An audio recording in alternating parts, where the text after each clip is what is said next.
So today we will analyze R.K. Narayan's short story, The Gatman's Gift, which has been prescribed in your syllabus. R.K. Narayan is a great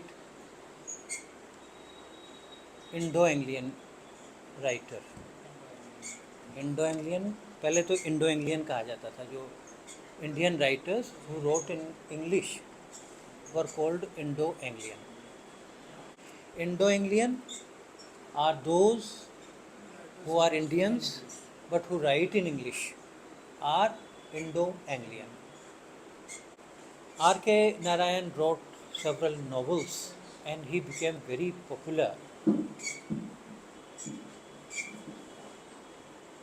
And Malgudi is his fictional town. मतलब जो stories लिखी है are के नारायण ने, उसने मालगुड़ी की background में वो स्टोरीज लिखी है कि हर चीज़ मालगुड़ी शहर में हो रही है. तो एक तरह से वो एक छोटी दुनिया है मालगुड़ी से.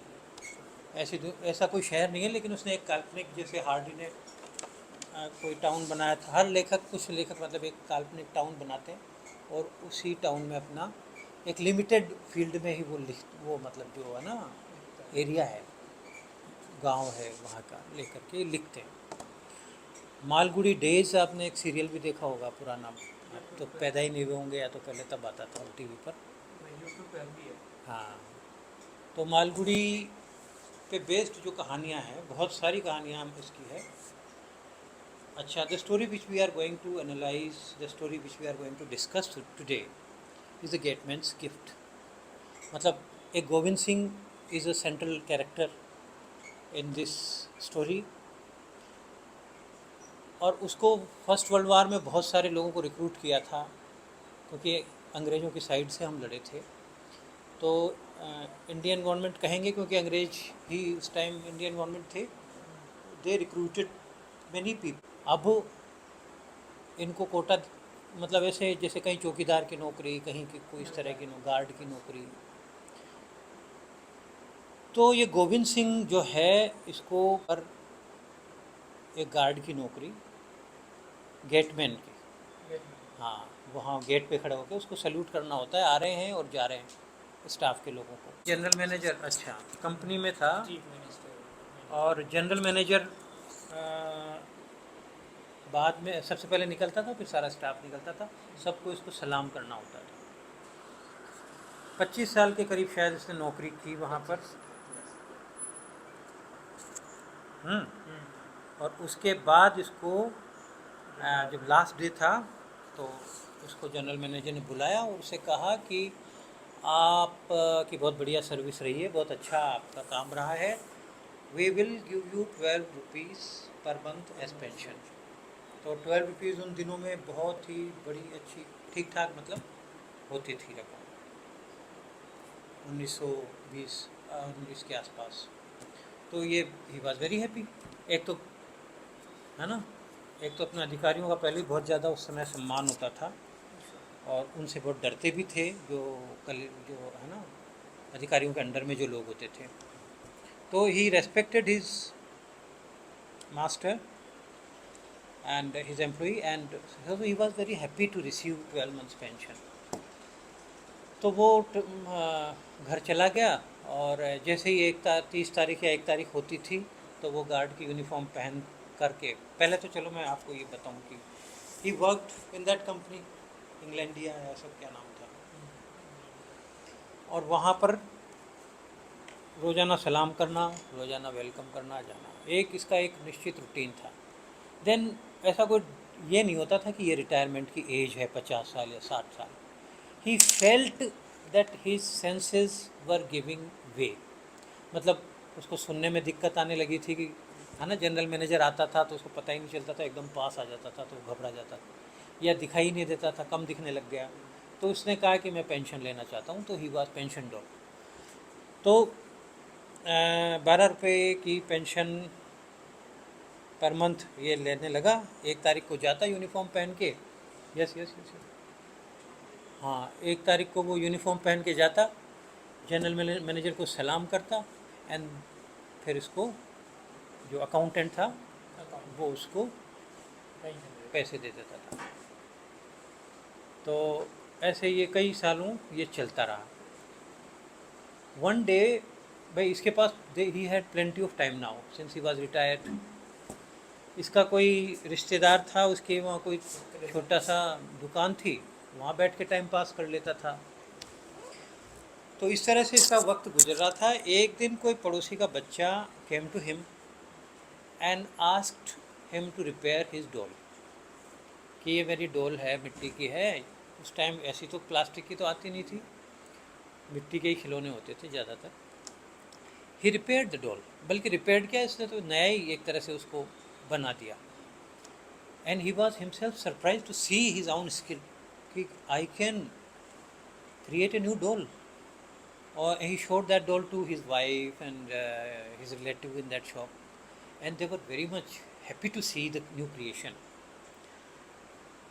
उसके बाद इसको आइडिया आया कि why not make clay dolls, clay toys, clay यानी चिकनी मिट्टी से, और उसके मतलब पहले तो कच्चा ही रहता था सब जगह, तालाब और इस तरह का। So there was plenty of clay available. So he started making clay toys, clay models. One day it occurred to his mind, why not gift one of the toys to the general manager? He will be pleased to see. So he went to his previous office, where he used to go to collect pension, and he showed that clay model to the accountant. Accountant was very happy, very much surprised to see the skill of that gateman. He showed that model to the general manager, and general manager was equally happy. He accepted the gift. So this became the practice with the gateman. Every month he would go to the office, salute the accountant, salute the general manager, and hand over the new gift. In addition to this, he started selling clay models to the villagers also. तो जो इसके brother का जो shop थी, tea shop थी, he would sell the clay models from that tea shop, और वो अच्छी तरह बिकने लगे। आसपास के गांव के लोग भी मेलों में आते तो ये इसके भी जाते थे, and they appreciated his clay models. He was very happy. एक नई अर्निंग का साधन भी मिला, और हर महीने वो अपने पुराने अपने जो कंपनी थी उसमें भी जाता था, और वहाँ भी लोग पसंद करते थे उसके मॉडल्स को। One day he created a new model for his office, मतलब वो ऑफिस का ही डिज़ाइन बनाया उसने। उसमें जनरल मैनेजर की कार गेट पर, और गेट का ऑफिस का डिज़ाइन बहुत शानदार, पेड़ पौधे भी वैसे के वैसे ही, और उसने खुद को भी वहाँ पे एक छोटी सी वो बना दी डिज़ाइन, खुद की वहाँ सल्यूट करते हुए या गार्ड करते हुए, और जनरल मैनेजर को कार से उतरते हुए। और he showed that design the model to his wife. She was very much happy कि ये तो बहुत ही शानदार चीज़ बनाई है, बिल्कुल तुम्हारा ऑफिस लग रहा है। अपने कज़िन को भी दिखाई और गांव के और लोगों को भी दिखाई। सब ने कहा भी हमें दे दो। उसने कहा नहीं, ये तो मैं गिफ्ट करूँगा, I will gift it to the general manager. तो वो मतलब उस क्ले मॉडल के प्यार में पागल हो गया कि ये तो मैं किसी को नहीं दिखाऊंगा, बहुत सेफ रखा उसने। And on the first of the next month he went to the company and showed that model to the accountant, and accountant immediately took that model to the general manager, and he was very much pleased. He accepted the gift. चालू साहब वो भी जो guard था, watch ये gateman, he was very happy कि my जो gift has been appreciated by the general manager. वो बहुत घर आके बहुत खुश हुआ सबको, या for a few minutes तो वो he would show this gift to other people, मतलब he narrated the whole tale to other people. हाँ, उधर से क्या हुआ, general manager liked that model, तो उसने एक रजिस्टर्ड पोस्ट गेटमैन को he sent something in a registered post through envelope. When this the postman reached his house, Gateman's house,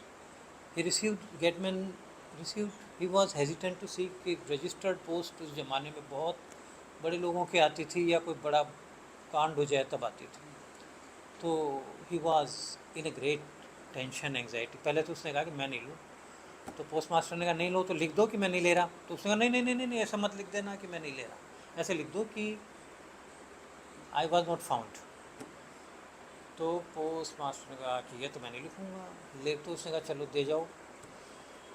but the gateman did not have the courage to open the envelope.